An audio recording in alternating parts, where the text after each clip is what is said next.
My name is Bethany Tran. I am the founder and designer behind the Root Collective. So the Root Collective works with small batch shoemakers in Guatemala, and we're looking to help provide jobs in some pretty tough communities down there, and really at the same time just giving women things that they love to wear that can make an impact.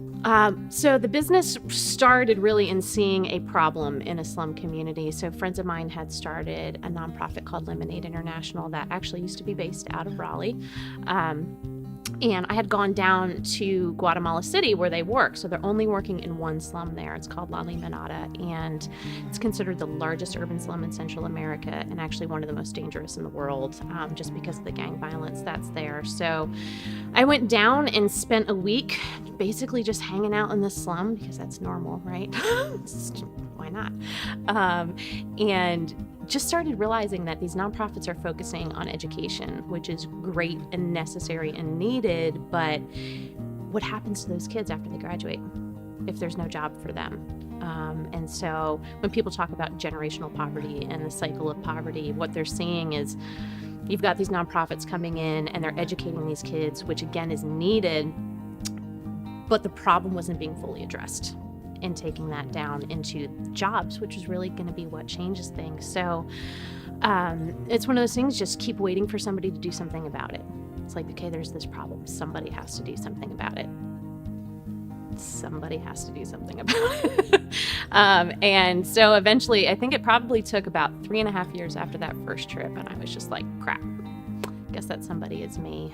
So it's not something I'd ever intended on doing. Like entrepreneurship was never on my radar.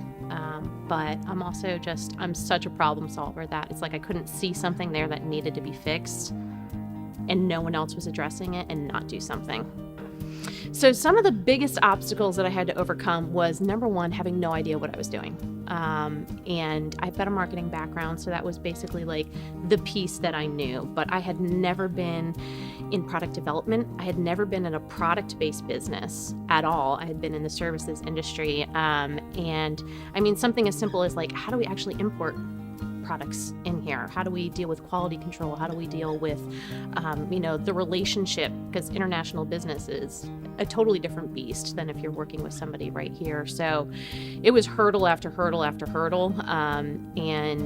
I laugh, like we solve all those problems and then the new ones just kind of keep popping up as you grow and scale. So I think for me, my biggest one was really like everything that had to be learned that I didn't know, and just figuring that out. When you're an entrepreneur, you've got nobody there answering your questions.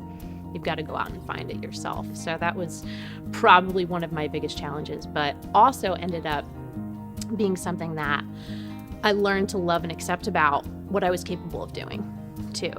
So that was really empowering. How did I figure out to do the things I didn't know? A lot of research. The internet was my friend.